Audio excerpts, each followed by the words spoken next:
Dominant Protector. Credit to the author. 3,351-60. Ang mga pangalan po na nandito ay galing sa mga name generator.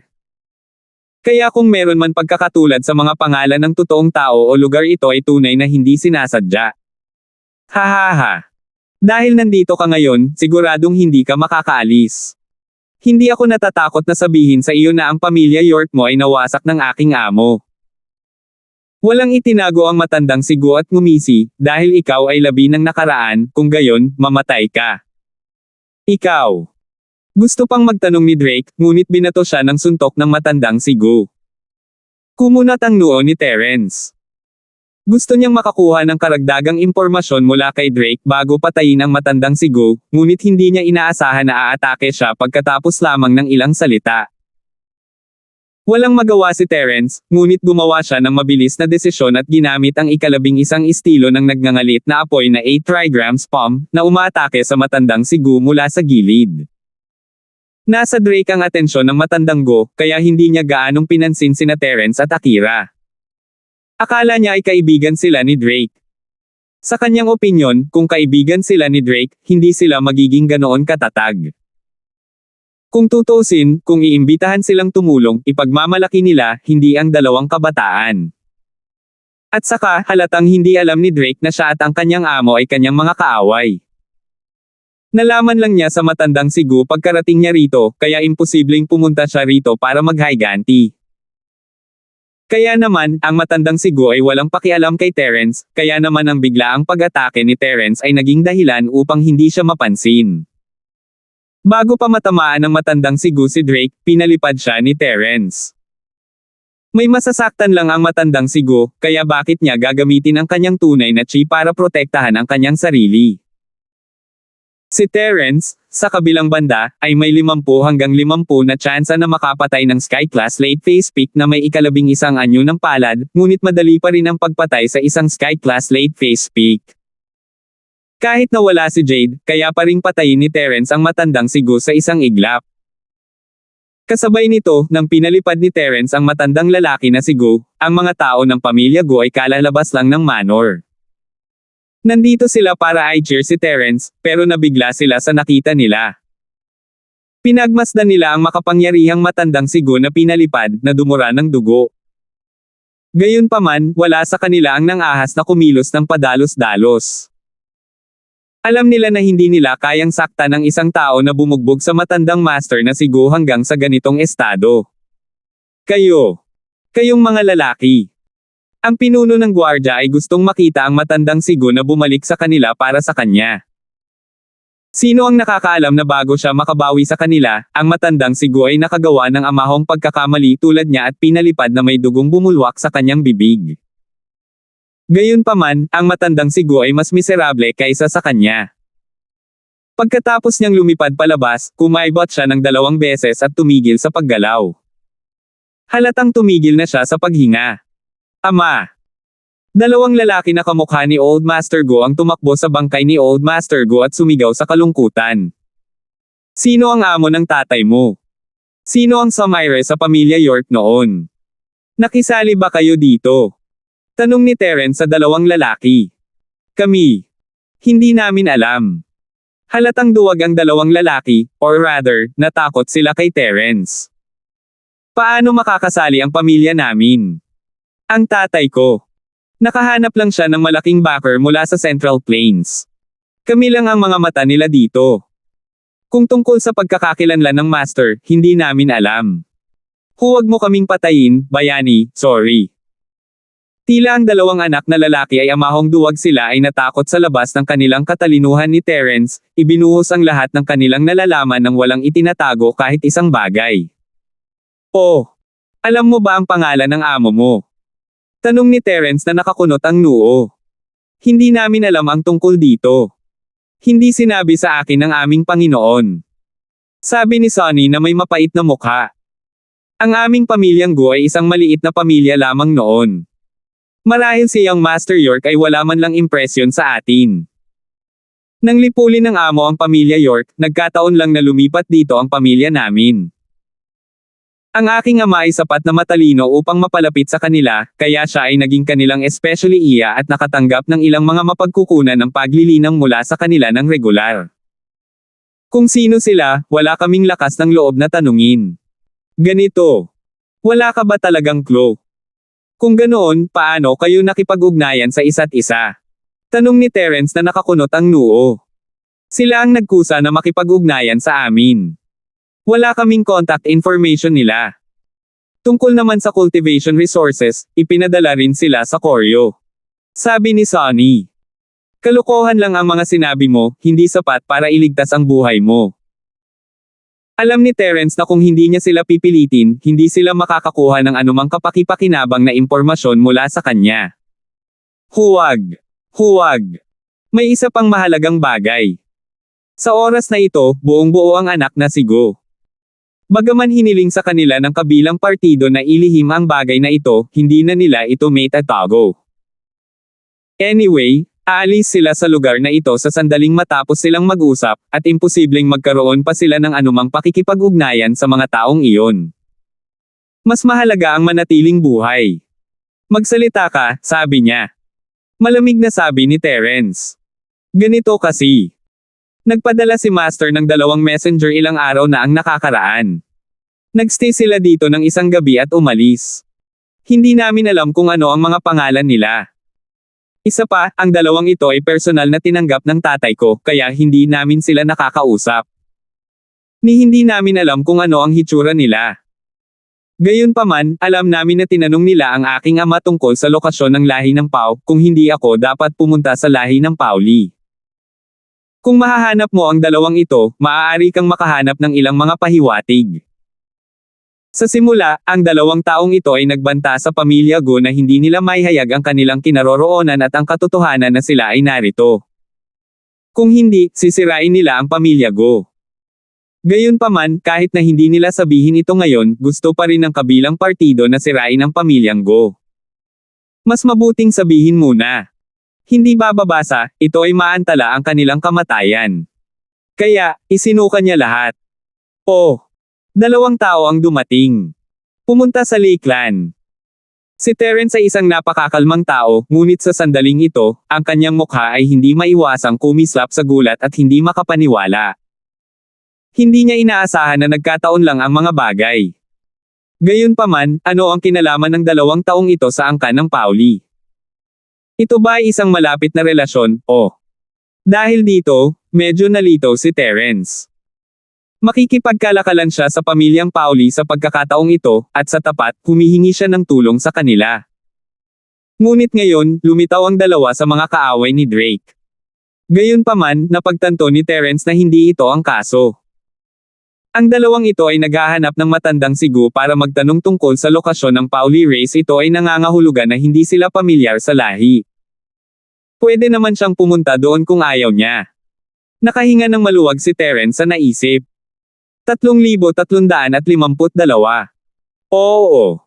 Pero hindi namin alam kung ano ang ginagawa nila. Medyo malayong utusan lang ang pamilya namin. Sumama lang kami sa kanila sa tamang panahon, kaya huwag mo sana kaming pahirapan. Tatay ko ang utak. Patay na siya, at kaming mga junior ay walang alam. Pagmamakaawa ni Sonny na malungkot ang mukha. Naku, iwan mo na ang mapa ng Jilo Clan tapos magwala ka. Bawal kang kumuha ng kahit isang bagay dito. Sabi ni Terence, winawagayway ang kanyang kamay. Oo. Hindi namin kukunin. Kukunin lang namin ang aming mga buhay. Mayroon akong mga coordinate ng Tribong Pauli, kailangan mo lang itong ipasok sa GPS. Nang makita ng mga taong ito na patay na ang matandang master na si Go, natural na wala silang gulugad upang labanan. Lahat sila ay tumakbo palayo sa takot, at ang orihinal na mataong Manor ay biglang nawala ng laman. Pagkaalis nila, nilinggan ni Terence si Drake at sinabing, hindi mo ako masisisi kung hinayaan ko ang mga taong ito na pumunta ng mag-isa, tama ba? Marami sa mga taong ito ay mga menor de edad na karakter, kaya walang saysay na patayin sila. Hindi, ang nangyari noon ay walang kinalaman sa kanila. Ang mga taong ito ay mga allopiers lamang na sumisipsip sa mga makapangyarihan. Ang pagkamatay ng matandang si Gu ay maituturing na paglabas ng kanyang galit para sa mga ito na sumasakop sa ancestral house. Umiling si Drake at sinabing, at saka, kailangan kong magpasalamat sa nangyari ngayon, Mr. Linford.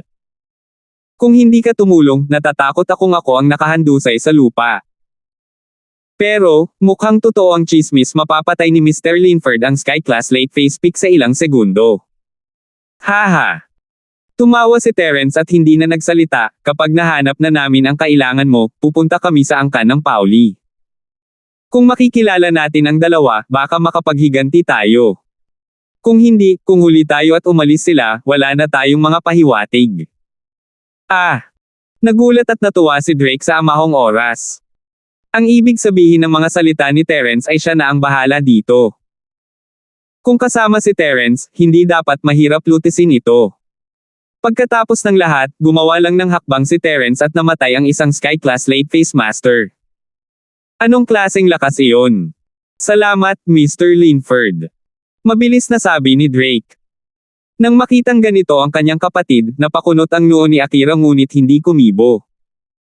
Bakit sinisikap ni Terence na pasayahin ang kanyang pamilya? Medyo nabahala si Akira. Sa katunayan, nag-overthink siya. Maraming tao ang natulungan ni Terence noon, at kung minsan ay hindi niya ito ginagawa para sa anumang layunin. Gayunpaman, ang unang impresyon ni Akira ay sinusubukan ni Terence na pasayahin siya. Pero kahit ganon, wala kang magawa, Akira. Palakas ng palakas si Terence, at kailangan niyang umasa kay Terence para maghayganti para sa kanyang pamilya. Gayunpaman, ngayong nakaganti na siya, paano siya pipili? Lalong sumasakit ang ulo ni Akira. Nanguna si Drake. Hindi man lang niya tiningnan ang mga antique, calligraphy, at painting sa kastilyo. Ang mga bagay na ito ay napakahalaga sa mga mata ng mga tao sa secular na mundo, ngunit ang mga ito ay hindi mabibili sa mga magsasaka. Sila ay nagmamalasakit lamang sa mga mapagkukunan ng pagtatanim at sa kanilang sariling lakas. Sa pangunguna ni Drake, pumunta silang tatlo sa basement ng kastilyo. Pagkababa, nakita nilang puno ng basura ang basement. Lahat sila ay walang kwentang bagay. Ang lugar na ito ay dating bodega ng pamilya York. Matapos pumalit ang pamilya Go, itinuring nila ito bilang isang bodega at hindi ito binuo. Kaya naman, gaman ang loob ni Drake nang makita ito. Dumating si Drake sa isang sulok ng bodega. Sa dingding, may napakapunit na mural. Matapos makita ang mural, medyo naging seryoso ang mukha ni Drake. Naglakad siya pasulong at maingat na ibinaba iyon. Sa likod ng pagpipinta sa dingding ay isang mekanismo na mukhang isang password. Mayroong isang grupo ng mga kakaibang karakter dito na bumubuo sa lugar ng password. Maaaring pinindot ang bawat karakter. Tila kailangan nilang pindutin para ma-unlock ang mekanismo. Ito ay isang hindi kapansin-pansing sulok, at ito ay nasa bodega. Tila walang sino man sa pamilyang Go ang nag-aral ng mabuti sa lugar na ito. Baka hindi man lang sila nag-abalang hawakan itong mga sirang mural. Maingat na ipinasok ni Drake ang isang set ng mga password. Napakahaba ng password, at walang nakakaalam kung paano ito naalala ni Drake. Kailangang malaman ng isa na siya ay ilang taon pa lamang nang mangyari ang aksidente. Gayunpaman, marahil ay nakakuha siya ng ilang uri ng log o isang bagay. Boom boom. Matapos may pasok ng tama ang password, nagsimulang i-activate ang mekanismo. Ang orihinal na patag na lupa ay biglang nagsimulang lumubog. Isa pala itong elevator, tulad ng batong kabaong na nakasalubong niya sa sinaunang puntod. Bumaba silang tatlo at bumagsak sa sahig sa ibaba ng basement. May secret space pala sa ilalim ng basement. Mukhang hindi nahanap ng pamilyang Go ang lugar na ito. Tumingin si Drake sa mga bagay sa harap niya nang may kagalakan. Sa ibabang palapag, may isang malaking storage room. Para itong supermarket na may mga hanay ng mga stand. Sa itaas ng mga ito ay marahil ang ilang mga mapagkukunan ng paglilinang at mga libro mula sa pamilya York. Naglakad si Drake patungo sa pinakaloob na bookshelf na pamilyar sa akin. Inabot niya at naglabas ng manipis na booklet. Sumili ang ngiti sa gilid ng bibig niya. Akira, tapos na. Nandito na. Oh. Masaya rin si Akira, inaasahan niyang lumakas din, pagkatapos ng lahat mahina pa rin siya, at maraming beses nang nasa panganib. Kung hindi dahil sa tulong ng lalaking magnanakaw, hindi siya tatayo ritong buhay, the Noah Heaven Patching Art. Nagulat si Akira sa pangalan ng sining ng practitioner. Ito ay isang makapangyarihang pangalan, at ito ay napaka-domineering. Hindi niya alam kung nagyayabang lang ba ito o totoo. Oo, ito ang secret technique ng pamilya York namin. Gayunpaman, mga babae lang ang makakapagtanim nito. Hindi ko kaya. Sabi ni Drake. Kung gayon. Kaya kung magtanim. Binuksan ni Akira ang pag-awit bilang pag-asa, ngunit siya ay isang pisikal na practitioner dati, at hindi pa nakipag-ugnayan sa mga espiritual na practitioner dati. Walang bahay o sekta ang nagturo sa kanya ng anuman tungkol sa mga spiritual practitioner, kaya hindi niya alam kung saan magsisimula, ngunit wala akong alam tungkol sa espiritual na chi. Hindi ganoon kahirap. Ipinaliwanag ni Drake sa kanya ang paglilinang ng espiritual na master. Nakakaproblema iyan. Naramdaman ni Akira ang pananakit ng ulo. Hindi siya makatulog sa gabi. Kinailangan nilang lahat na magnilay. Hindi ba nakakapagod? Napakabuti kung madaragdagan ni Terence ang kanyang lakas. May alam si Akira tungkol kay Terence. Pagkatapos ng lahat, ang matandang din ng orphanage ay isang halimbawa, at si Akira ay naantig. Ngunit paano siya magmakaawa kay Terence? 3,353. Maaari siyang magpanggap na ang donasyon ay hindi malaking bagay dahil ito ay negosyo, ngunit kung tutulungan siya ni Terence na mag-level up, ito ay isang personal na bagay. Malaki ang utang na loob niya sa kanya noon. Gayunpaman, ang lahat ay mahirap sa simula. Kung nais mong matagumpay na makapasok sa landas ng espiritual na pagsasanay, ang mantra na ito ay dapat gawin sa bahay. Ito ay isang tuntunin ng ninuno, kaya Akira, maaari kang magsimulang magsanay mamaya. Utos ni Drake. Okay. Tumango si Akira at nagsimulang tumingin sa chant, pero habang lumilipas ang panahon, nagsalubong ang mga kilay ni Akira. Kuya, ang chant na ito ay hindi mukhang chant na pwedeng gamitin sa pakikipaglaban. Bakit parang defensive chant? Isang nagtatanggol na uri. Ano ang ibig sabihin nito? Akira, alam mo na ako ay isang tao, kaya hindi ko maisasanay ang mantra na ito. Bata pa ako nang umalis ako sa bahay, kaya hindi ko narinig na pinag-usapan ito ng mga matatanda, kaya hindi ko talaga maintindihan. What do you mean by it's a defensive type? Tanong ni Drake. Sinasabi dito na ang Noah Sky Patching Scroll ay talagang isang practitioner's art na kayang magdepensa laban sa isang pag-atake. Halimbawa, noong Golden Class ako, kaya kong ipagtanggol laban sa atake ng Golden Class Master. Siyempre, ang dami ng oras na maaari kong ipagtanggol laban dito ay may malaking kinalaman sa antas ng aking lakas. Halimbawa, kung nasa early stage ako ng Golden Class, kaya kung I-block ang full forward attack mula sa late phase peak master, pero ang bilang ng beses na mablock ko ito at ang oras na kailangan para harangan ito ay medyo maikli. Pero kung nasa late phase peak ako, maaari akong maging immune dito sa mahabang panahon.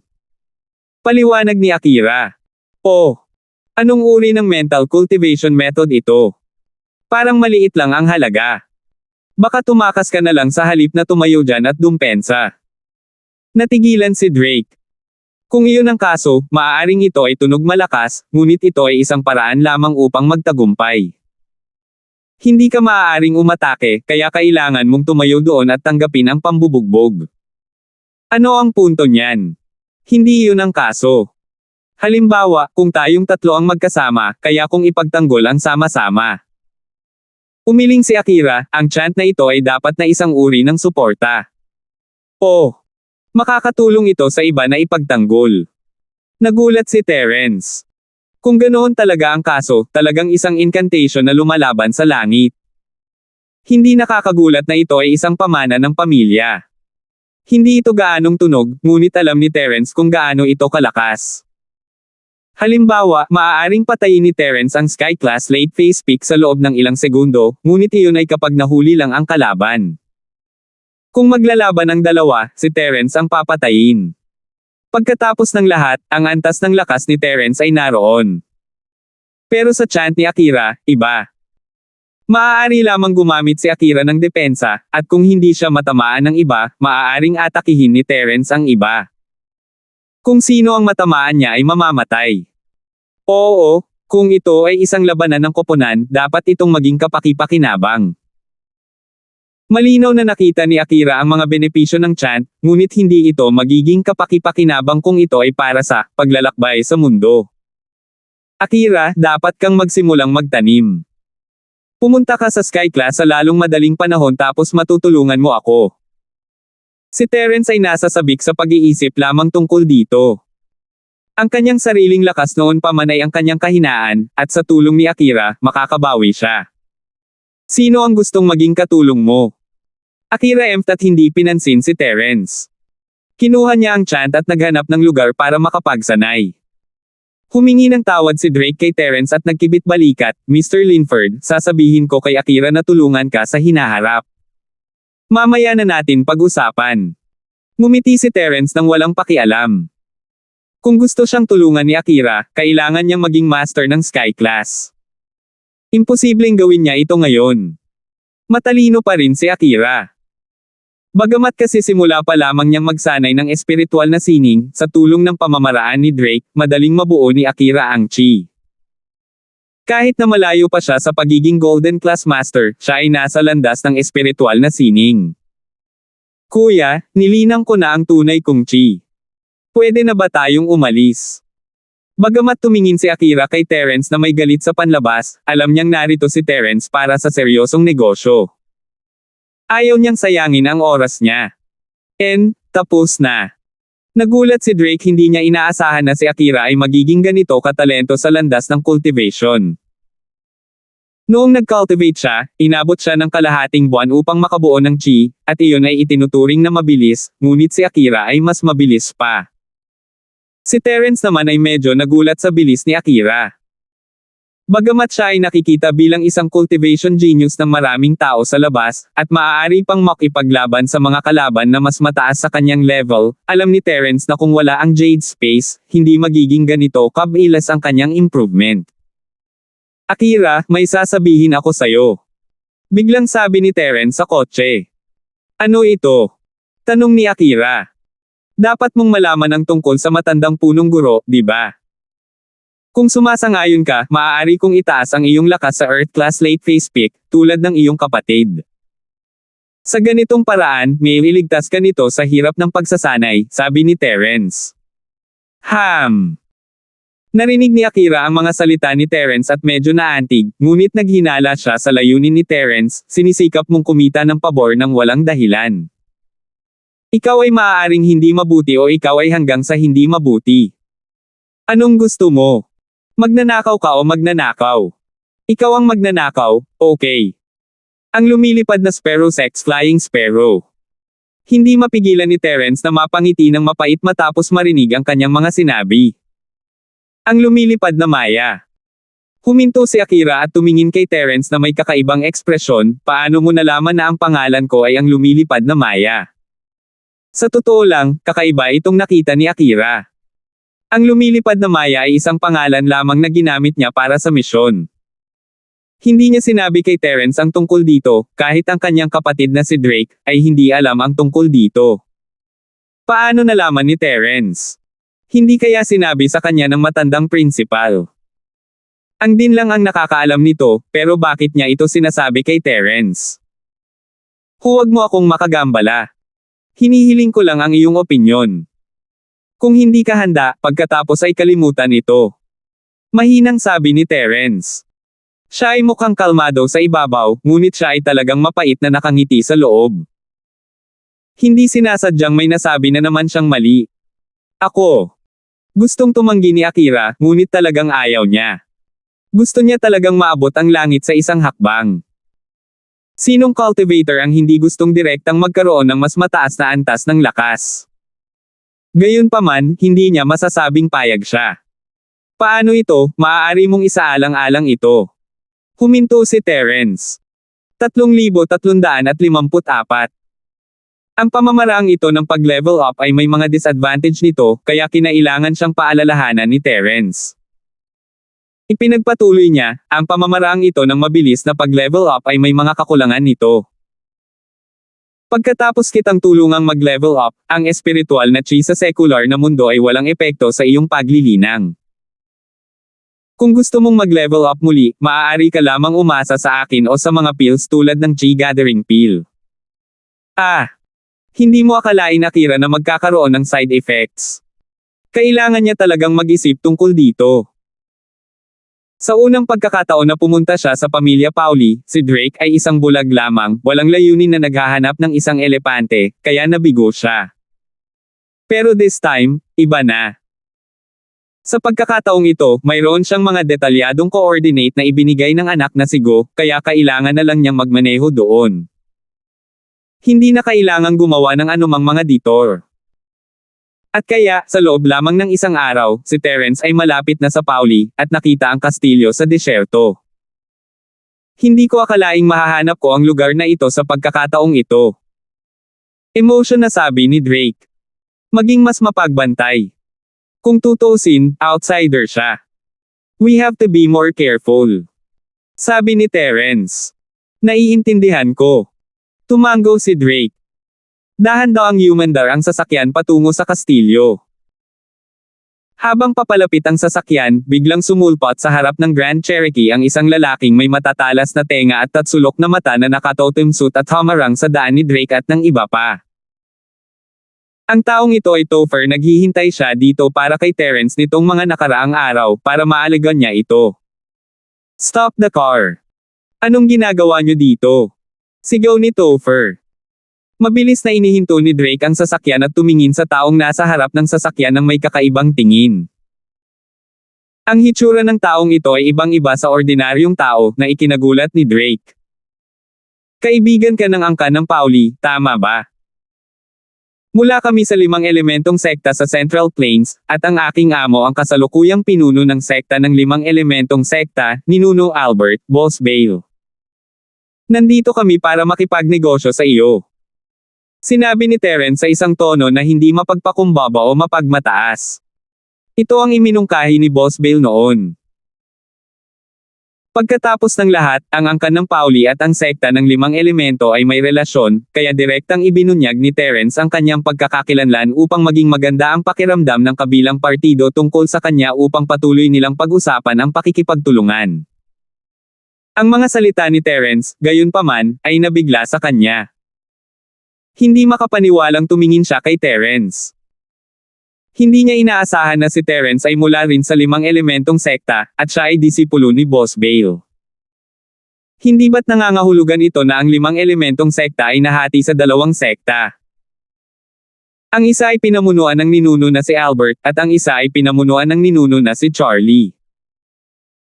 Hindi nakapagtataka na sinabi ni Harry na hindi niya ito magagawa sa kanyang sarili, siya ay mula sa amahong sekta.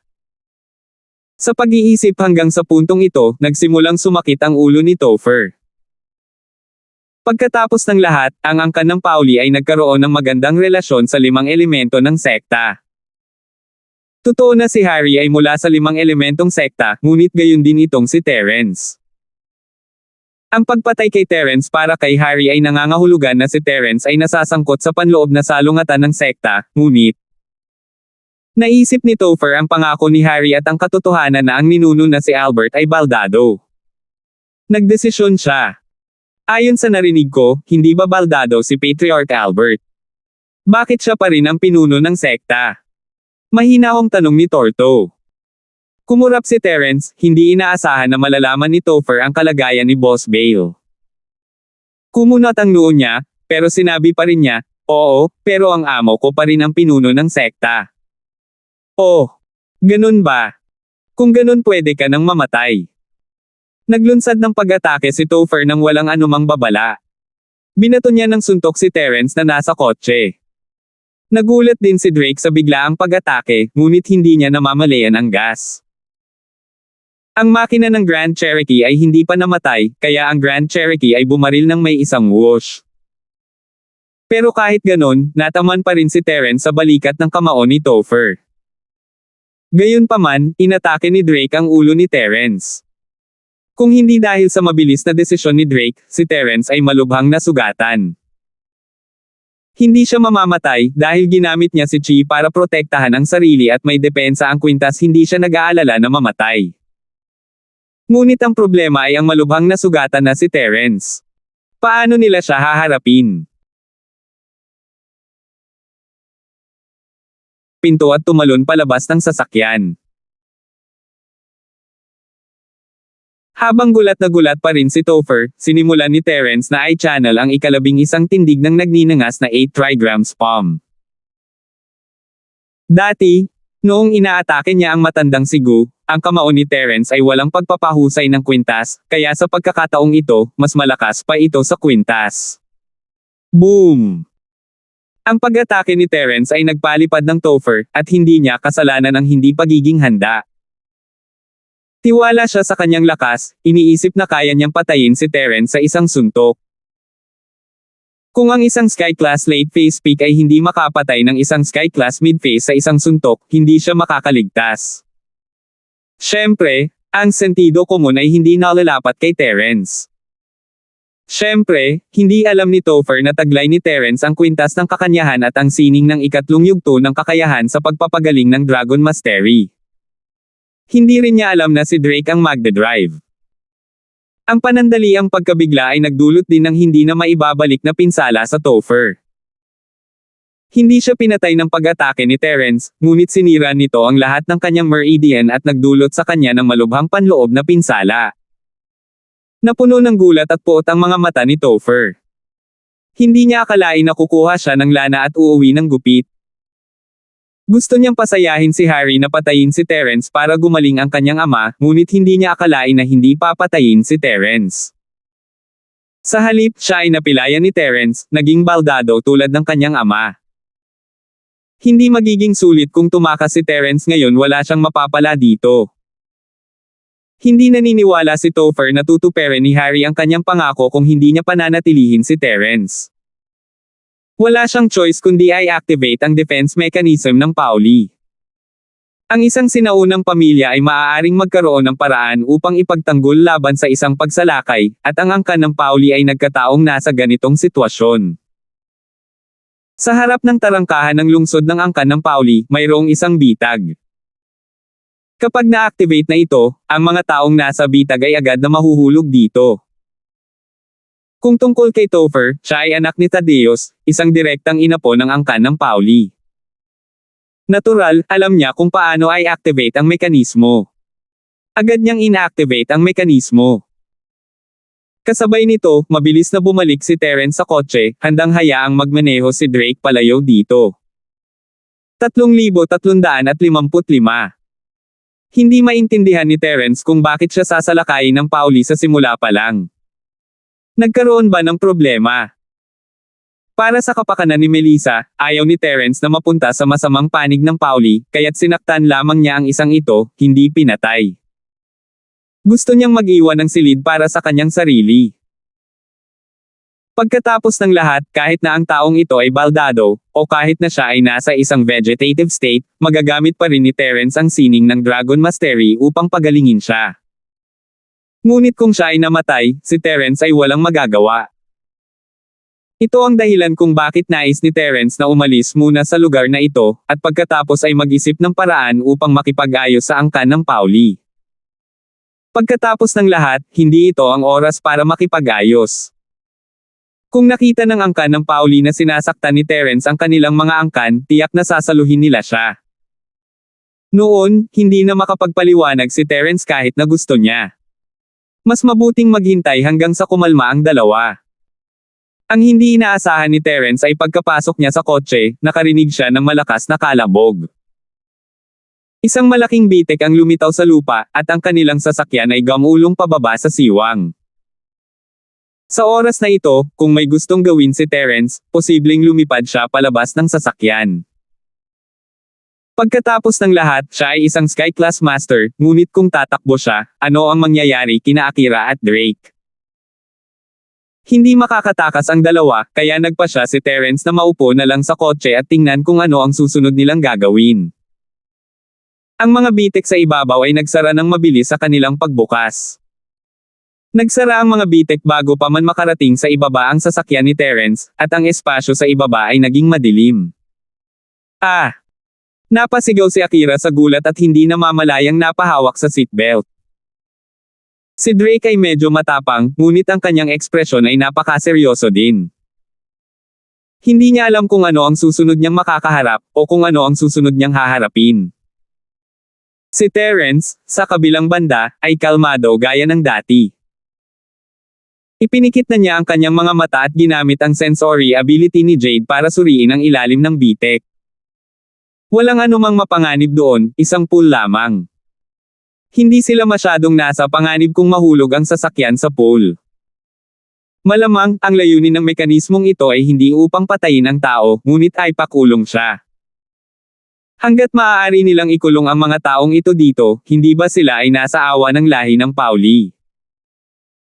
Tama dapat ang hula ni Terence, ang crack na ito ay napapalibutan ng mga bangin, tulad ng isa sa 5 hanay ng mga demonyo.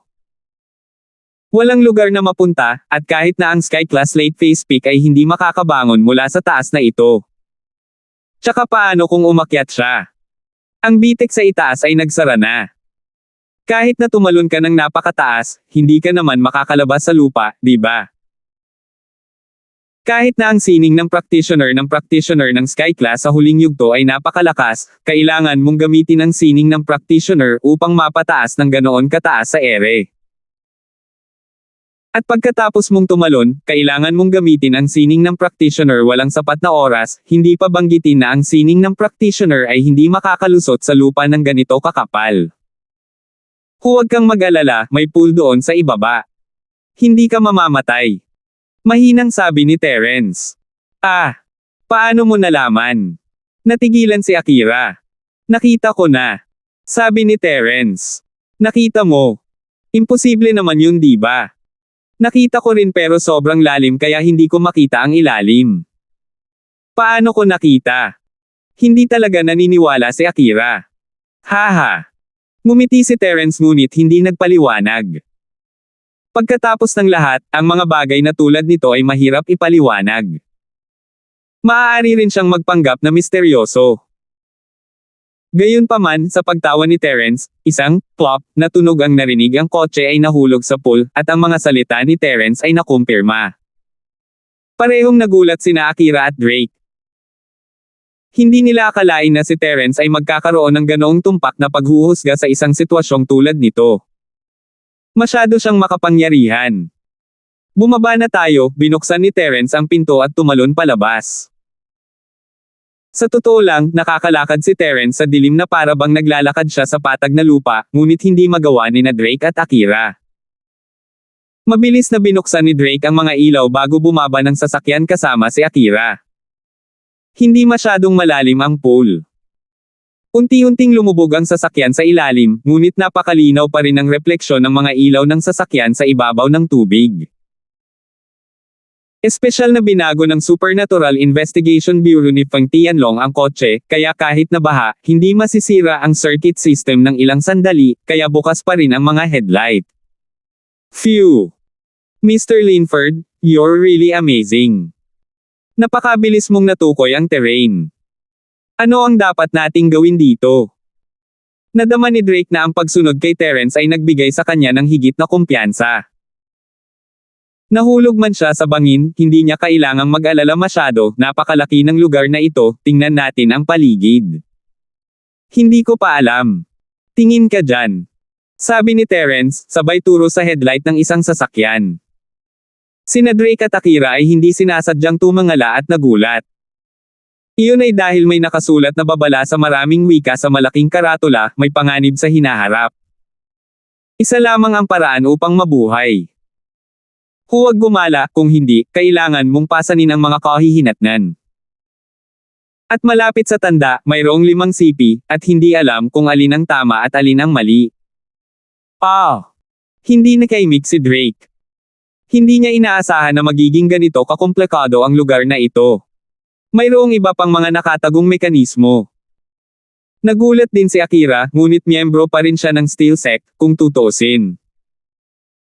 She was very calm, if I'm not wrong.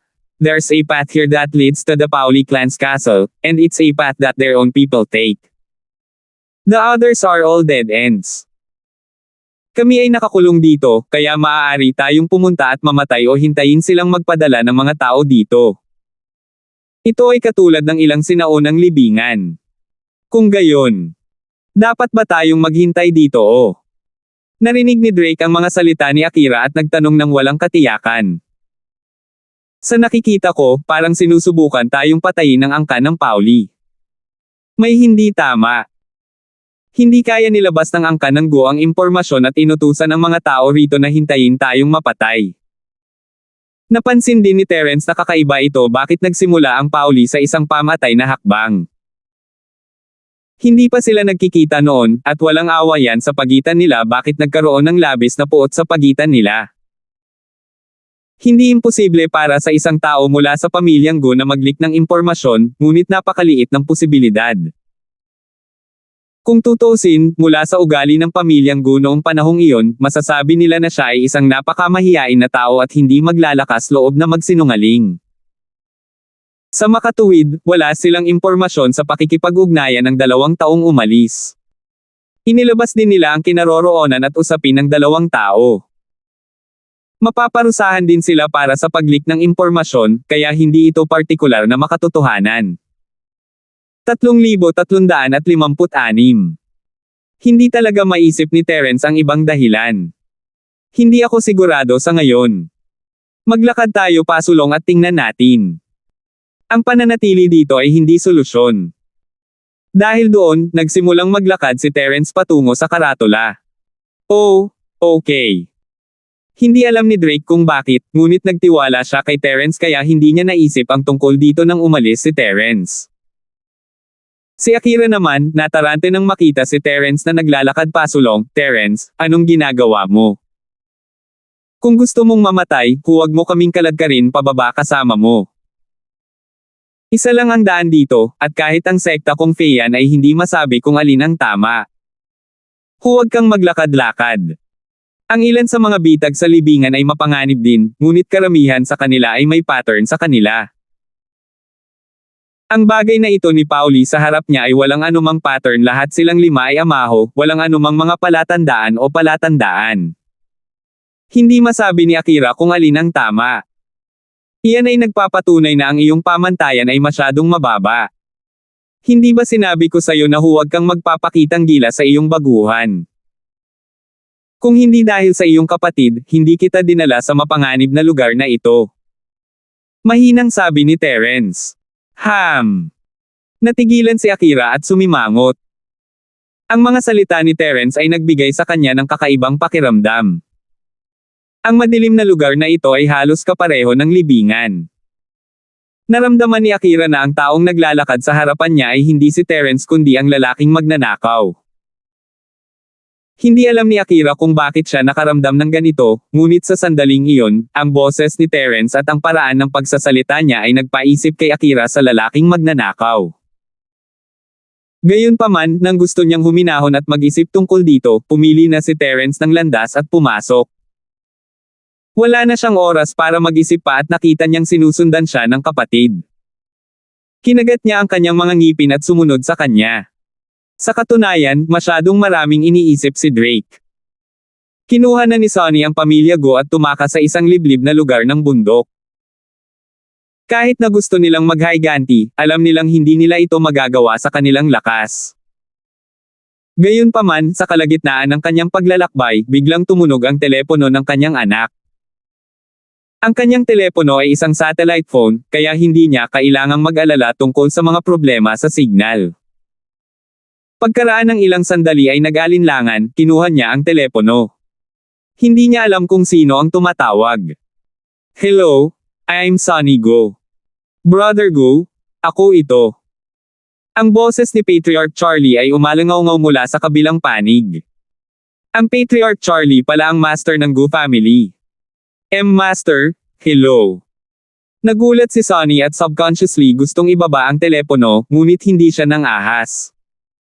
Pumunta ba ang 2 tauhan ko sa inyong lugar? Mangyaring tanggapin sila ng mabuti. Pagbalik nila, pupunta sila sa iyong lugar. Sabi ni Patriarch Charlie. Ito. Hindi alam ni Sonny kung ano ang sasabihin nang marinig niya na si Harry at ang iba pa ay mananatili sa kanyang lugar. Tumakbo na siya, bakit siya mananatili doon? What's wrong? May nangyari ba? Gaano katalino si Patriarch Charlie? Nang marinig ang pag-utos ng anak na si Gu, bigla niyang naramdaman na may mali. Ito. Sa simula pa lang ay duwag si Sonny, at halos maiihi niya ang kanyang pantalon matapos matakot sa mabagsik na boses ni Patriarch Charlie. Sa ilalim ng impluwensyang naipon niya sa paglipas ng mga taon, wala siyang pakialam sa kahit ano pa at ikinwento ang lahat ng nangyari kay Patriarch Charlie. Guro, kailangan mong maghiganti para sa aming pamilyang Go. Ang aming pamilyang Go ay nasa tabi mo at tumatawag sa loob ng maraming taon. Ngayong ang aking ama ay binugbog hanggang sa mamatay, hindi mo siya basta-basta maiiwan.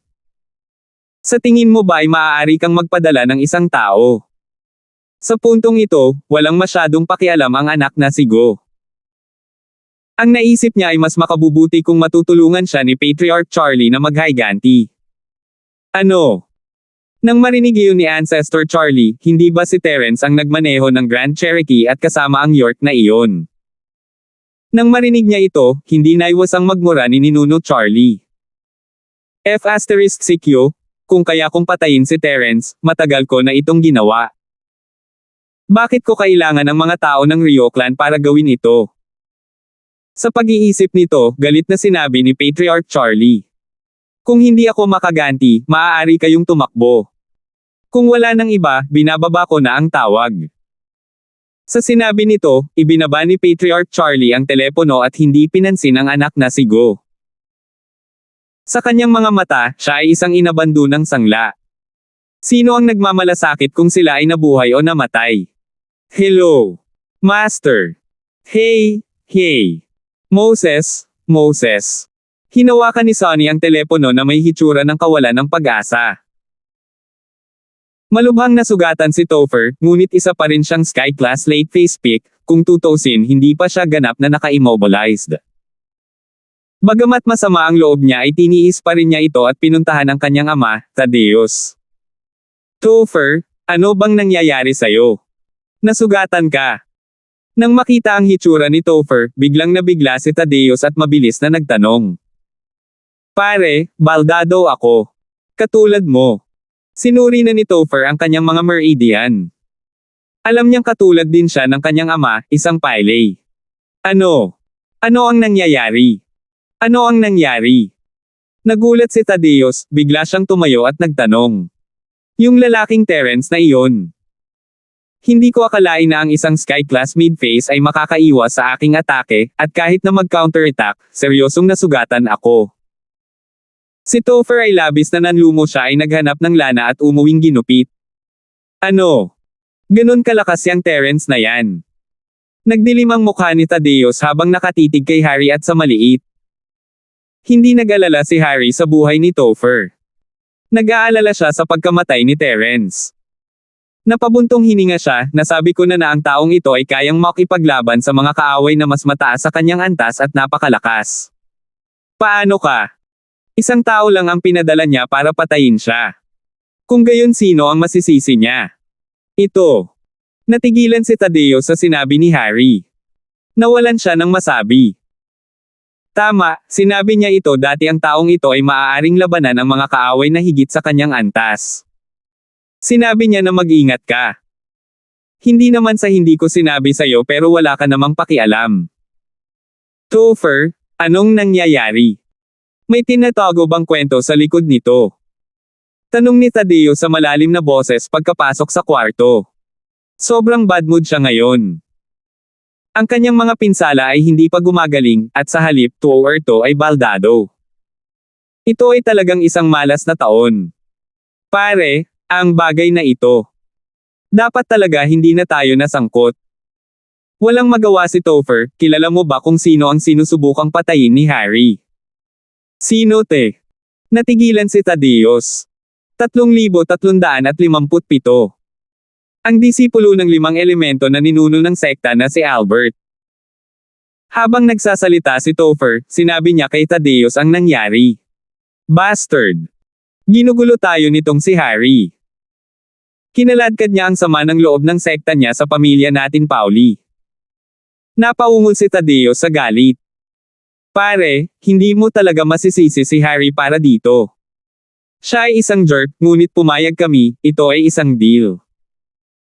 Kung ayaw naming gawin ito, may karapatan ba si Harry na utusan kami?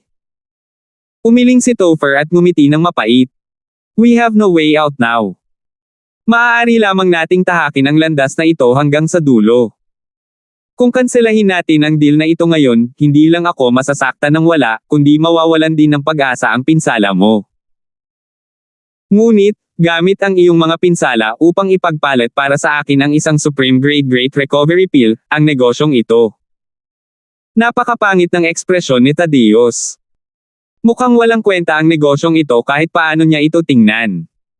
Kung gayon, ano ang maaari nating gawin?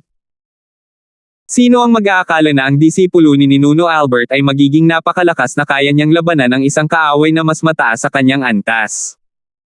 Walang ibang pagpipilian si Topher. Hindi, ito ay napakalaking kawalan, napakalaking kawalan. Kailangan kong makausap si Harry tungkol dito. Nakagawa na ng desisyon si Tadeos. Pare, ibig mong sabihin. Nanginginig ang puso ni Topher sa mabilis na pagtatanong. Niloko tayo ni Harry at hindi sinabi sa amin ang totoo. Hindi siya makakatakas. Tumayo si Tadeos at naglakad palabas ng kwarto ni Tower 2, dumiretso sa kwarto ni Harry. Si Harry at ang maliit na bata ay bumalik sa kanilang silid, nasasabik lang siya sa katotohanang matagumpay niyang naasar ang Pauli at ginawa silang kaaway ni Terence, ngunit hindi niya inaasahan na darating si Tadeos para hanapin siya.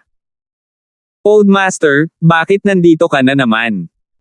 Narinig ni Harry ang katok at binuksan ang pinto. Nagulat siya. Harry, magaling ka mag-skima, di ba? Pagpasok ni Tadeo sa pinto, ngumisi siya, pinaglalaroan mo ang angkan natin ng Pauli sa palad mo. Ito. Matandang ulo, ano ang ibig mong sabihin dito? Bumilis ang tibok ng puso ni Harry. May alam ba itong matandang bagay? Ang Terence na iyon, malinaw na disipulo siya ng ninuno na si Albert, at miyembro din siya ng 5 elementong sekta. Isa itong salungatan sa pagitan ng 5 elementong sekta, bakit wala kang sinabi? Sinusubukan mo bang patayin ako gamit ang isang hiniram na kutsilyo? Malamig na ngiti na tanong ni Tadeos. Kaya ang bagay na ito. Nagpahinga si Harry pagkatapos marinig iyon. Ngumiti siya ng walang pasubali, Old Master, tama ka. Gusto ko lang pumatay ng tao gamit ang hiniram na kutsilyo. Anong ibig mong sabihin? Isang apoy ang kumislap sa mga mata ni Tadeos habang galit na galit nitong sinabi. Wala akong ibig sabihin. Di ba napagkasunduan natin dati na ito ay isang pakikitungo? Hindi maginhawa para sa akin na gumawa ng isang paglipat, kaya hihilingin ko sa iyo na tulungan akong patayin ang taong ito. Ito ay karaniwang pumapatay ng isang tao na may isang kutsilyo sa paghiram, so walang problema. Sinabi ni Harry na parang natural lang, syempre, kung ano ang hindi ko sinabi sa iyo, sa palagay ko ay hindi ko na kailangang sabihin sa iyo, tama. Ito ay isang panloob na salungatan sa ating sekta. Bukod pa rito, ang ninuno na si Albert ay bumaba sa pwesto, at ang aking Panginoon, ang ninuno na si Charlie, ay ngayon ang namamahala sa 5 elemento ng sekta. Nasabi ko na sa iyo ang tungkol dito noon pa man, ngunit ikaw ay nagtanong ng detalyado tungkol dito, ngunit ikaw ay napakasimple ni Terence Linford. Hindi mo kailangang malaman kung sino siya, patayin mo lang siya at tatandaan ko kayong isang peak grade 4th grade Great Recovery Pill. Ikaw. Si Tadeus ay hindi matalas ang dila gaya ni Harry, ngunit ang sinabi ni Harry ay totoo, at hindi niya ito mapabulaanan. Tama rin siya. Hindi siya nagtanong ng detalyado, at sinisisi niya ito sa hindi niya sinabi. At saka, kahit wala siyang sinabi, gagawin mo pa rin itong deal. Nabulag siya sa kasakiman. Nagsisimula ng pagsisihan ni Tadeus ang kanyang desisyon. Ang angkan ng Pauli ay isang napaka-neutral na angkan, at hindi kailanman nagkaroon ng anumang awayan sa anumang iba pang mga sekta. Ngayon, talagang sangkot sila sa panloob na pagtatalo ng 5 elementong sekta. Fine, ngunit ang aking anak na si Topher ay si Baldado habang tinutulungan kang pumatay kay Terence. Kailangan mong bigyan ako ng paliwanag para sa kanyang mga pinsala, di ba? Paano ang tungkol sa pagdaragdag namin ng isa pang nangungunang grade mahusay na pagbawi ng tableta? Sinusubukan talaga ni Thaddeus na makakuha ng ilang mga benepisyo para sa kanyang sarili sa pamamagitan ng paggawa ng ganoong eksena. Dahil hindi siya makapagtalo, diretso niyang sinabi ang kanyang layunin.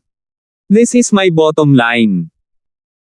Matandang ulo, hindi na ako ay hindi makatwiran, ngunit ang isang pakikitungo ay isang pakikitungo. Nakipag-deal na tayo, hindi mo masasabi na bibigyan kita ng extra great cyclic pellet para sa bawat nasugatan sa inyo, di ba? Kung ang isa pa sa inyo ay nasugatan sa loob ng ilang araw, kailangan ba kitang bigyan ng 3 supreme grade great recovery pills? Si Harry, natural, ay hindi maaaring sumang-ayon kaagad dito. Ang paggawa ng pang-4 na ranggo na tableta ay hindi isang bagay na maaari niyang garantiya, ngunit hindi ito imposible. Kung magtagumpay si Patriarch Albert sa hinaharap, baon siya sa malaking utang. Paano naging napakadaling gawin ang tableta sa ika-4 na baitang? Dagdag pa, si Harry ay may sariling mga pagsasaalang-alang. Kung pumayag siya agad sa request ni Thaddeus, medyo fake. Alam ni Thaddeus kung gaano kahalaga ang isang pang-4 na klaseng tableta. Kung pumayag si Harry nang hindi man lang kumukurap, talagang maghahinala siyang nambobola lang si Harry. Siyempre, hindi na mauulit. Itong dalawa ang bottom line ko. Gamaan ang pakiramdam ni Thaddeus matapos makita ang ugali ni Harry. Katulad ng naisip ni Harry kung pumayag siya kaagad, tiyak na iisipin ni Thaddeus na ang 5 elementong sekta ay hindi makakagawa ng anumang tier 4 na table task at magsimulang mangako. Old Clan Head, ito ay isang makatarungang kalakalan na amaho mong sumang-ayon. Kung sa hinaharap, ang sinumang makitungo sa aming 5 elemento na sekta ay nagbabago ng mga kondisyon na casual, ano ang gagawin natin in the future? Kinailangan ni Harry na isaalang-alang ang mukha ng 5 elemento ng sekta. Okay, since that's the case, I'll change the deal. That Terence is still in our Pauli clan's dungeon, and since his master is Albert, baka marunong din siya sa alchemy. Malamang matutuwa siyang makipagpalit sa akin kung pupuntahan ko siya, di ba? Hindi inaasahan ni Thaddeus na magiging napakatigas ni Harry. Akala niya ay papayag si Harry pagkatapos ng ilang pag-aalinlangan, ngunit sino ang nakakaalam na si Harry ay magiging napakatigas. Naiwan na walang pagpipilian, si Thaddeus ay maaari lamang magpatuloy sa pagpilit at panunuhol. Ngunit sa kanyang pag-aalala, hindi ito magkakaroon ng malaking epekto pagkatapos ng lahat, si Topher ang nagsabi nito mismo, at kinumpirma ito ni Terence ang kanyang amo, si Boss Bale, ay Baldado, at hindi na siya ang pinuno ng sekta.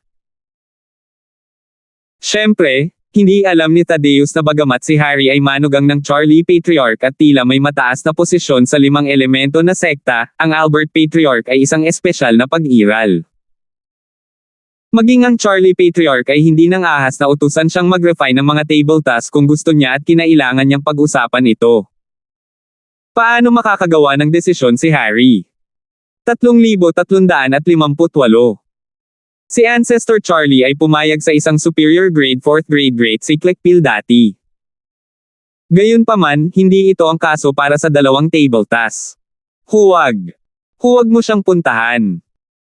Hindi sinasadya ng nagsasalita, ngunit talagang tumalon si Harry sa gulat. Kung hihilingin niya kay Rio na makipagkalakalan kay Terence, ano ang kailangan niyang gawin? Bagamat alam niya na si Terence ay maaaring hindi makagawa ng anumang top quality great recovery pill, si Terence ay isang napaka-espesyal na tao. Si Terence at ang kanyang mga alipors ay napilayan ng higit sa 1 beses o 2 beses, tama ba? Gayunpaman, siya ay ganap na maayos sa bawat oras. Siya ay hindi mukhang Baldado, at ito ay labis na nag-alala kay Harry. Kung talagang may paraan si Terence para pagalingin ang mga sugat ni Thaddeus at 2 or 2, kung gayon siya ang magiging tagapagligtas ng pamilya Pauli. Ang pamilya Pauli ay hindi na magkakaroon ng panahon para protektahan sila, at papatayin pa rin nila sila. Ito ay malinaw na imposible. Oh, casual lang itong sinasabi ni Thaddeus, ngunit naantig siya sa sagot ni Harry. Ngunit isa siyang matandang Zorro, wala siyang ipinakitang anuman sa kanyang mukha, nakatingin lamang kay Harry na may ngiti na hindi isang ngiti. So, pumayag si Mr. Kang dito. Ito. Actually, hindi naman sa hindi ko ma-consider. The main thing is, I'm afraid na mapunta ka kay Terence at mapatay niya. Alam mo naman na wala kang masyadong lakas ngayon. Kung may mangyari sa iyo, kanino ko ipagpapalit? Mabilis na sabi ni Harry. Napagtanto ni Harry na siya ay nagpapanik din, ngunit kailangan niya. Kung hindi niya ititigil ang Thaddeus ngayon, huli na nang matagpuan niya si Terence. So, Mr. Kang, pumayag ka. Sinimulan din ni Thaddeus na tawagan si Harry na Mr. Kang, ngunit pinipigilan lang niya ito. Paanong hindi niya mapapansin ang pagkakaiba? Natatakot siyang mamatay. Ganito ba si Harry? Kung ganoon talaga siya, matyaga niyang kinukumbinsi si Topher na huwag lumaban ng mag-isa sa simula. Hindi naman dapat problema, di ba? Kakausapin ko ang biyenan. Hindi pumayag si Harry noon, ngunit kailangan niyang gawin ito ngayon dahil natatakot siyang hanapin ni Thaddeus si Terence. Naniniwala siya na walang sasabihin ang ninuno ng Charlie kapag nalaman niya ito. Sige, babalik muna ako. Kung may balita tungkol kay Kuya Kang, tawagan ang mga disipulong nagpapatrolya sa labas para ipaalam sa akin. Sabi ni Thaddeus. Sige, tatawagan ko ang biyenan ko. Mabilis na sumagot si Harry. Pagkaalis ni Thaddeus, bahagyang sumimangot ang maliit. Junior Kuya Kang, ang matandang bagay na ito ay walang kabusugan. Kung papayag ka sa kanyang kahilingan, Master. Kung hindi ako pumayag, pupuntahan niya si Terence, at mas malala pa iyon. Walang magawang iwinagayway ni Harry ang kanyang kamay, dapat kong tawagan ang biyenan. AI? Totoo yan. Tumango ang maliit na bata. Kinuha ni Harry ang kanyang telepono at tinawagan ang ninuno ni Charlie. Hindi pa niya naiuulat ang pag-unlad sa ninuno ng Charlie nang dumating si Thaddeus upang hanapin siya. Harry, kamusta na? Tapos na ba? Anong problema? Tanong ni Patriarch Charlie pagkatapos kunin ang tawag. Biyenan, naging maayos ang lahat, ngunit may kaunting problema. Dahil doon, sinabi sa kanya ni Harry ang tungkol sa pinsala ni Topher at kung paano napunta si Thaddeus sa kanyang pintuan. Maganda ang iyong panimulang punto. Matapos marinig iyon, nagmuni-muni sandali ang ninuno na si Charlie at sinabing, hindi problema ang pagkakaroon ng Topher at pagtaas ng puot ng Pauli kay Terence, ito ay isang napakasamang hakbang, ngunit ang matandang bastard na si Toriu ay hindi rin mabuting tao, ginagamit niya ito para itaas ang kanyang pusta. Maiintindihan na pumayag ka sa kanyang kahilingan, ngunit magiging mahirap kung talagang pupunta siya kay Terence. Ang iniisip ni Elder Charlie ay hindi kasing simple ni Harry.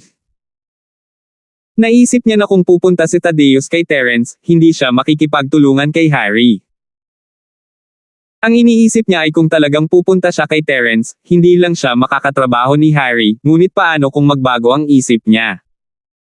Tapos papayag ako sa request ni Thaddeus. Tanong ni Harry. Pwede tayong pumayag dito.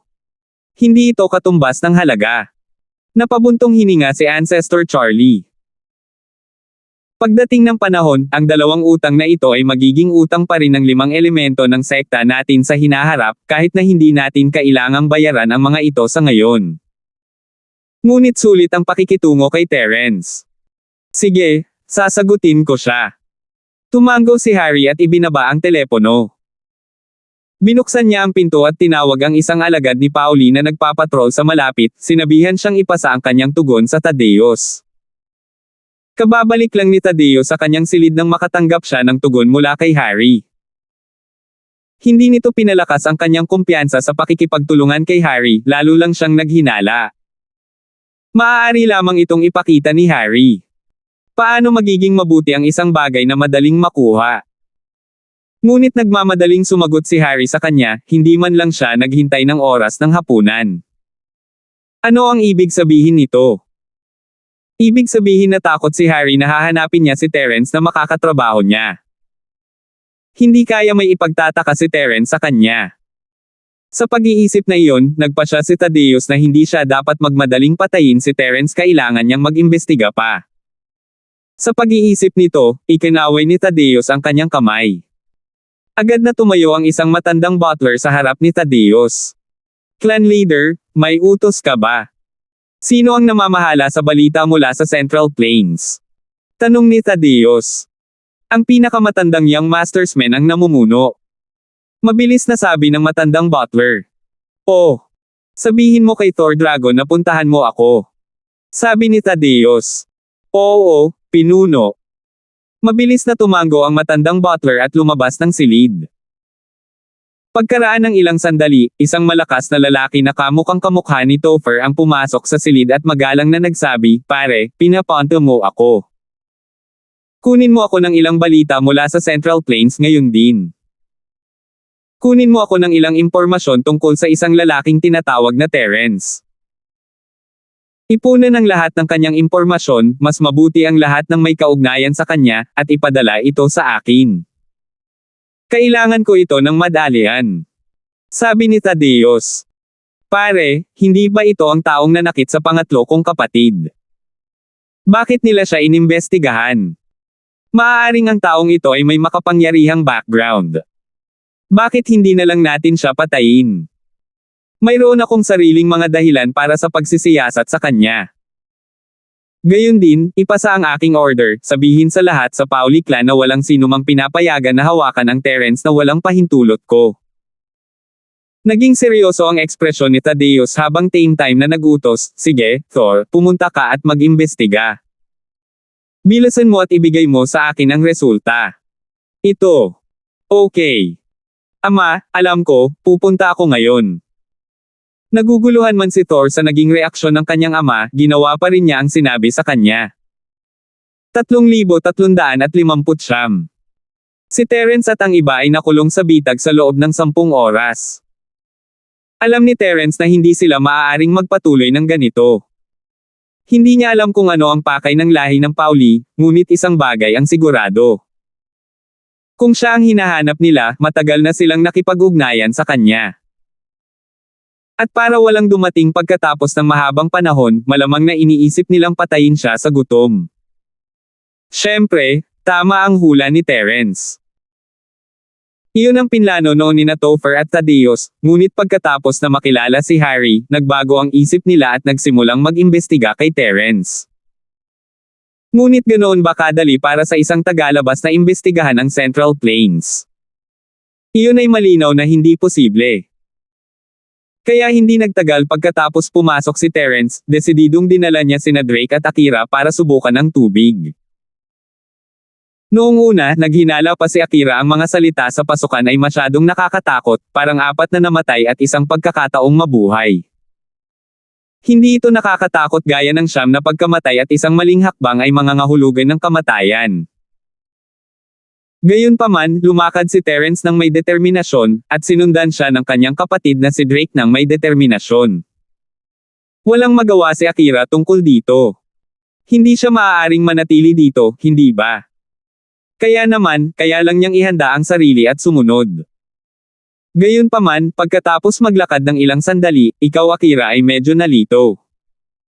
Ang landas na kanilang tinatahak ay hindi isang tuwid na landas, ngunit mayroong 5 fork sa mga regular na pagitan.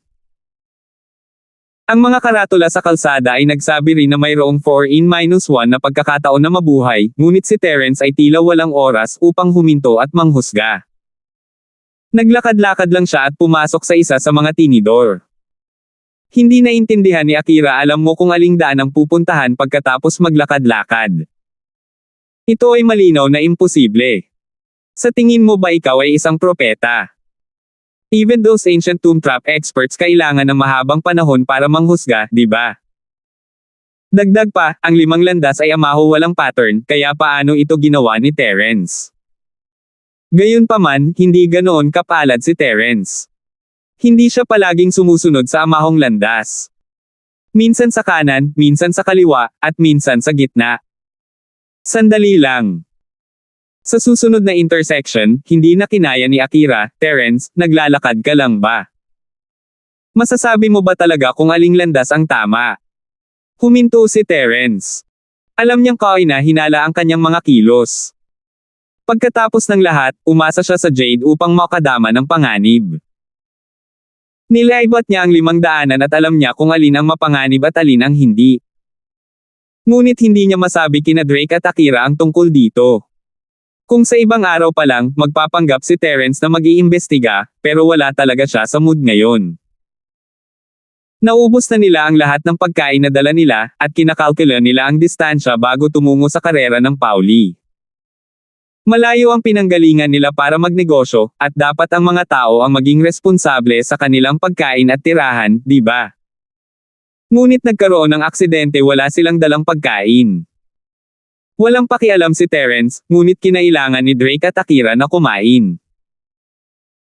Maaari silang magsanay, ngunit ang chi na natanggap nila sa bilangguan na ito ay hindi sapat upang mabawi ang enerhiya na ginamit nila.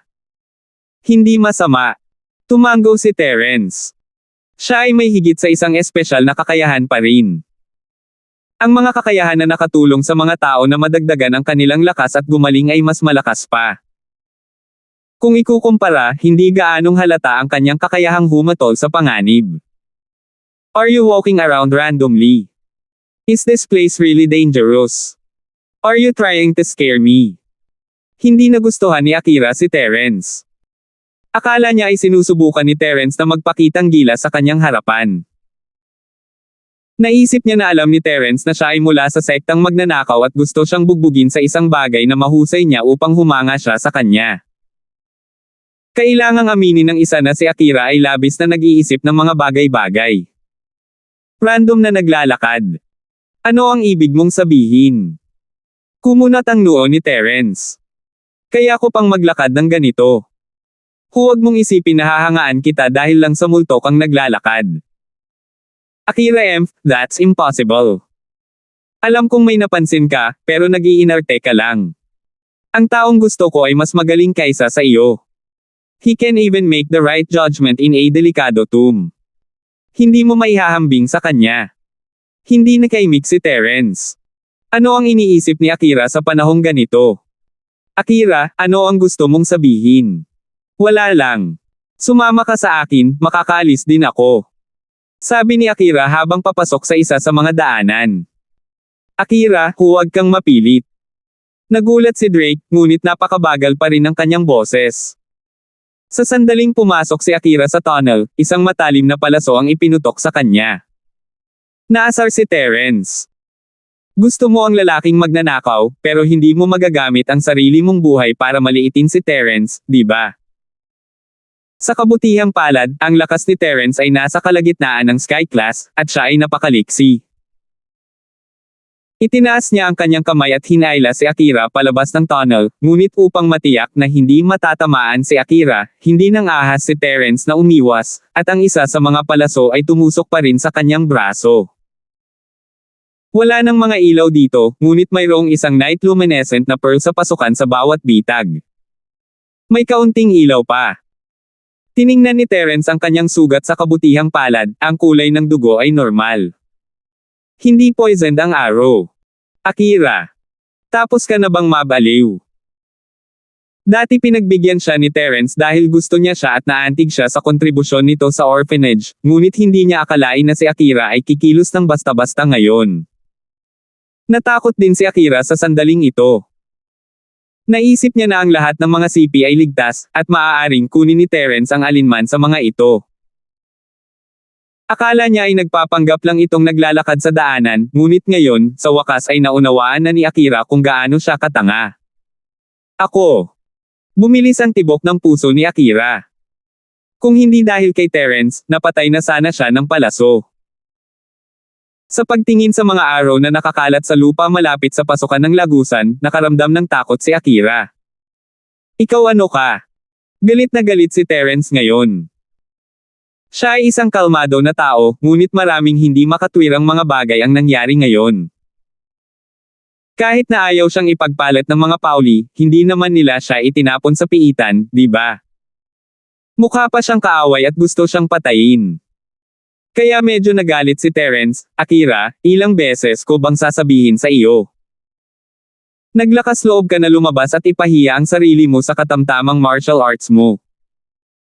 Sabi mo muntik ka ng madurage sa sinaunang libingan para sa kapakanan ng mga kayamanan na iyon.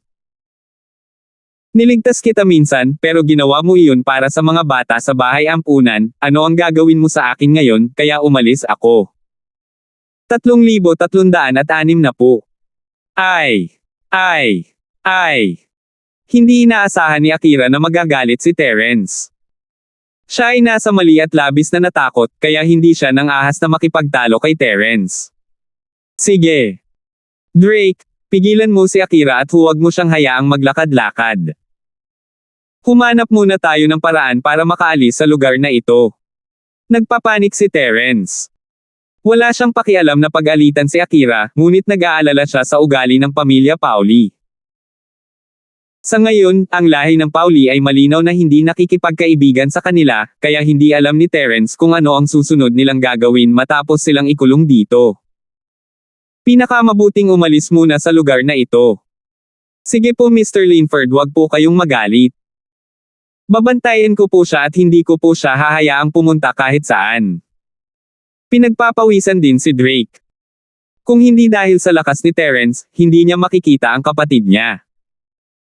Tumango si Terence at naglakad patungo sa landas na dinaanan ni Akira kanina. Walang panganib sa pagkakataong ito na ikinagulat ni Akira. Tila si Terence talaga ay hindi basta-basta naglalakad at totoo ang sitwasyon ng buhay at kamatayan dito. Natahimik si Akira sa pagkakataong ito habang hinihila siya ni Drake. Ngunit sa totoo lang, medyo malungkot pa rin si Akira. Ang pagkilala sa mga bitag sa mga sinaunang libingan ay ang lakas ni Akira, bihira niyang igalang ang iba sa lugar na ito, at ang tanging taong iginagalang niya ay ang lalaking magnanakaw. Ngunit ngayon, si Terence ay may ganitong uri ng kakayahan. Sa totoo lang, kung hindi niya titingnan si Terence gamit ang mga kulay na salamin na iyon, wala talagang pagkakaiba sa pagitan ni Terence at ng lalaking magnanakaw, di ba? Napakalakas nilang dalawa, at sobrang supportive nila sa orphanage. Kung una niyang nakilala si Terence, ngayon, maging si Akira mismo ay nabigla sa naisip. Hindi niya akalain na magiging ganito kahusay si Terence sa kanyang puso.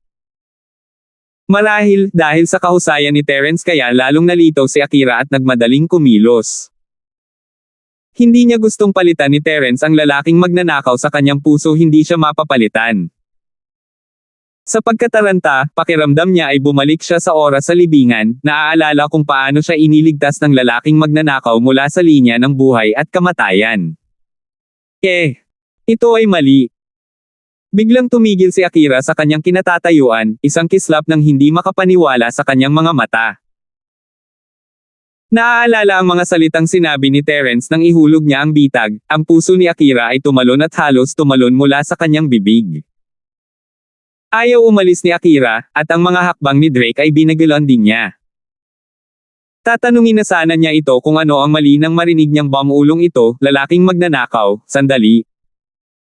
Iniisip ni Terence ang tungkol sa lahi ng Pauli, ang paglalakbay na ito ay isang kumpletong kabiguan. Kahit na siya ay makatakas sa bitag, ito ay magiging isang kabiguan. Pagkatapos ng lahat, ang kanyang layunin ay makipagkalakalan sa lahi ng Pauli, at tila maliit ang mga pagkakataon. Sa oras na ito, hiniling sa kanya ni Akira na maghintay. Walang kamalay-malay na sumimangot si Terence at huminto, ano ang nangyayari sa iyo ngayon? Yo. Lalaki ka talagang magnanakaw. Nanlaki ang mga mata ni Akira sa hindi makapaniwala. Hindi niya inaasahan na papayag si Terence dito. Ako. Huminto si Terence, naalala na inaamin niya ang kanyang pagkakakilanlan. Talagang asar siya, at siya ang kapareho ng lalaking magnanakaw, nakaharap kay Akira. Amaho silang nasa madilim na kapaligirang ito, at hindi sinasadya ni Terence na itinuring ang lalaking magnanakaw bilang iisang tao. Sino ang nakakaalam na nakita siya ni Akira, masyado kang nag-iisip. Sumimangot si Akira, nag-o-overthink ba siya sa mga bagay-bagay. Nakita na niya ang mukha ng lalaking magnanakaw sa Trade Association ng practitioner, hindi siya kamukha ni Terence, pero paano nalaman ni Terence ang tungkol sa puntod? Dagdag pa, tinatanggihan ni Akira si Terence noon, ngunit ngayon, nakikinig ng mabuti, ang kanyang boses ay talagang parang sa lalaking magnanakaw. Hindi niya ito masyadong iniisip noon, ngunit ngayon, talagang naramdaman niya na si Terence at ang lalaking magnanakaw ay iisa. Gayunpaman, naisip ito ni Akira at naramdaman niyang napakahinala ni Terence, kaya nagtanong siya, hindi ikaw ang lalaking magnanakaw, bakit mo ako tinutulungan? Ay! Like you, kaya tinutulungan kita. Nais ni Terence na makahanap ng pagkakataong magtapat kay Akira, ngunit ayaw niyang gawin ito sa ganitong uri ng kapaligiran.